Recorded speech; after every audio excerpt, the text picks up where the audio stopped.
From Poverty to Power, or The Realization of Prosperity and Peace by James Allen. Forward. I looked around upon the world and saw that it was shadowed by sorrow and scorched by the fierce fires of suffering. And I looked for the cause. I looked around but could not find it. I looked in books but could not find it. I looked within and found there both the cause and the self made nature of that cause. I looked again and deeper and found the remedy. I found one law, the law of love, one life, the life of adjustment to that law, one truth, the truth of a conquered mind and a quiet and obedient heart. And I dreamed of writing a book which should help men and women, whether rich or poor, learned or unlearned, worldly or unworldly, to find within themselves the source of all success, all happiness, all accomplishment, all truth. And the dream remained with me, and at last became substantial, and now I send it forth into the world on its mission of healing and blessedness, knowing that it cannot fail to reach the homes and hearts of those who are waiting and ready to receive it. James Allen. Part 1. The Path of Prosperity. Chapter 1. The Lesson of Evil. Unrest and pain and sorrow are the shadows of life. There is no heart in all the world that has not felt the sting of pain, no mind has not been tossed upon the dark waters of trouble, no eye that has not wept the hot blinding tears of unspeakable anguish. There is no household where the great destroyers, disease and death, have not entered, severing heart from heart and casting over all the dark pall of sorrow. In the strong and apparently indestructible meshes of evil are all more or less fast caught, and pain, unhappiness, and misfortune wait upon mankind. With the object of escaping or in some way mitigating this overshadowing gloom, men and women rush blindly into innumerable devices, pathways by which they fondly hope to enter into a happiness which will not pass away. Such are the drunkard and the harlot, who revel in sensual excitements. Such is the exclusive aesthete, who shuts himself out from the sorrows of the world and surrounds himself with enervating luxuries. Such is he who thirsts for wealth or fame, and subordinates all things to the achievement of that object, and such are they who seek consolation in the performance of religious rites.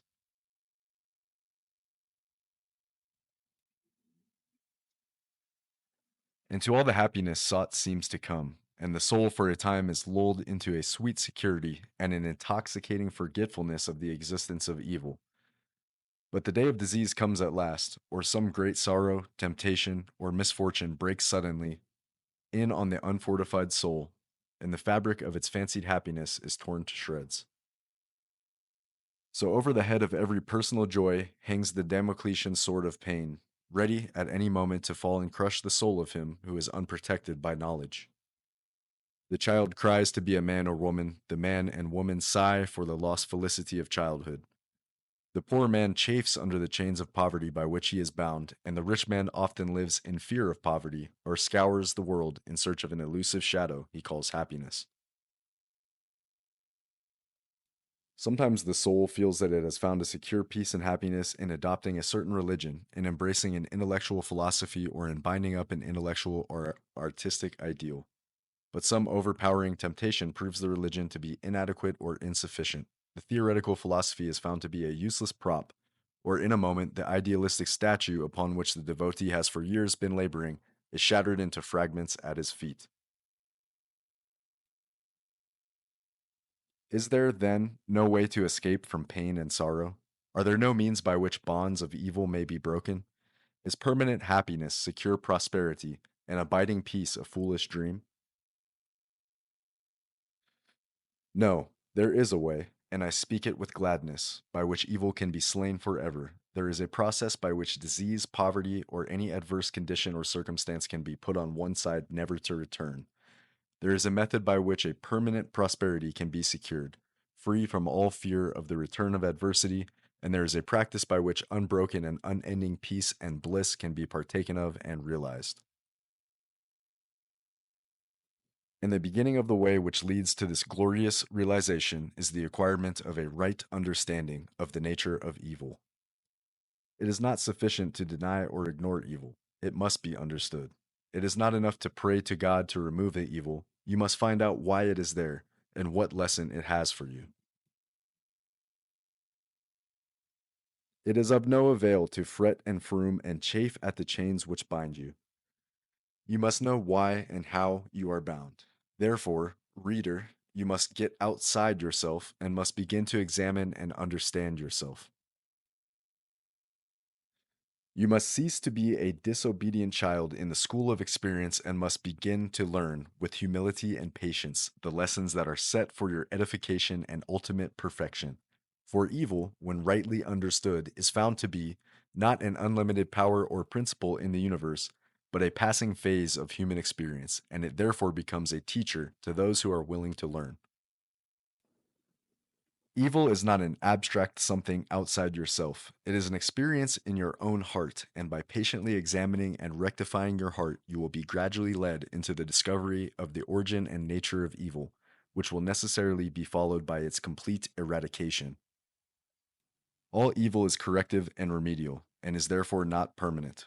It is rooted in ignorance, ignorance of the true nature and relation of things, and so long as we remain in that state of ignorance, we remain subject to evil. There is no evil in the universe which is not the result of ignorance, and which would not, if we were ready and willing to learn its lesson, lead us to higher wisdom and then vanish away. But men remain in evil, and it does not pass away because men are not willing or prepared to learn the lesson which it came to teach them. I knew a child who, every night when its mother took it to bed, cried to be allowed to play with the candle, and one night when the mother was off guard for a moment, the child took hold of the candle, the inevitable result followed, and the child never wished to play with the candle again. By its one foolish act, it learned, and learned perfectly, the lesson of obedience, and entered into the knowledge that fire burns. And this incident is a complete illustration of the nature, meaning, and ultimate result of all sin and evil. As the child suffered through its own ignorance of the real nature of fire, so older children suffer through their ignorance of the real nature of the things which they weep for and strive after, and which harm them when they are secured. The only difference being that in the latter case, the ignorance and evil are more deeply rooted and obscure. Evil has always been symbolized by darkness, and good by light, and hidden within the symbol is contained the perfect interpretation, the reality for, just as light always floods the universe, and darkness is only a mere speck or shadow cast by a small body intercepting a few rays of the illimitable light. So the light of the supreme good is the positive and life giving power which floods the universe, and evil, the insignificant shadow cast by the self that intercepts and shuts off the illuminating rays which strive for entrance. When night folds the world in its black, impenetrable mantle, no matter how dense the darkness, it covers but the small space of half our little planet, while the whole universe is ablaze with living light, and every soul knows that it will awake in the light in the morning. Know, then, that when the dark night of sorrow, pain, or misfortune settles down upon your soul, and you stumble along with weary and uncertain steps, that you are merely intercepting your own personal desires between yourself and the boundless light of joy and bliss, and the dark shadow that covers you is cast by none and nothing but yourself. And just as the darkness without is but a negative shadow, an unreality which comes from nowhere, goes to nowhere, and has no abiding dwelling place, so the darkness within is equally a negative shadow passing over the evolving and light born soul. But, I fancy I hear someone say, why pass through the darkness of evil at all?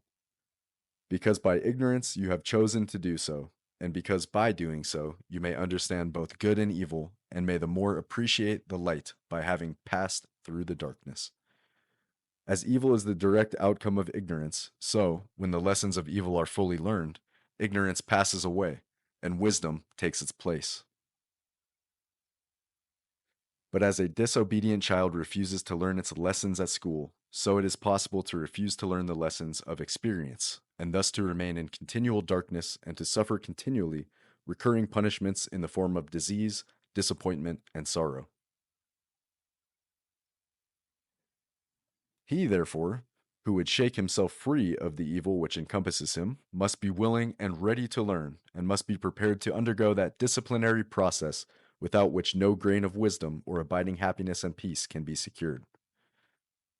Man may shut himself up in a dark room and deny that the light exists, but it is everywhere without, and darkness exists only in his own little room. So you may shut out the light of truth, or you may begin to pull down the walls of prejudice, self seeking, and error which you have built around yourself, and so let in the glorious and omnipresent light.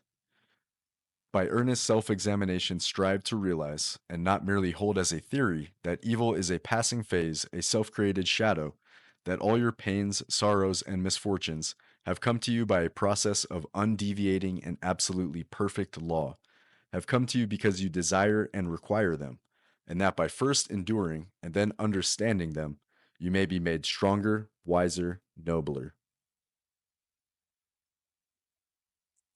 When you have fully entered into this realization, you will be in a position to mold your own circumstances, to transmute all evil into good, and to weave with a master hand the fabric of your destiny. What of the night, O watchman? Seest thou yet the glimmering dawn upon the mountain heights, the golden herald of the light of lights? Are his fair feet upon the hilltops set? Cometh he yet to chase away the gloom, and with all the demons of the night, strike yet his darting rays upon thy sight? Hearest thou his voice, the sound of error's doom? The morning cometh, lover of light. Even now he gilds with gold the mountain's brow. Dimly I see the path whereon even now his shining feet are set toward the night. Darkness shall pass away, and all the things that love the darkness, and that hate the light, shall disappear forever with the night. Rejoice, for thus the speeding herald sings.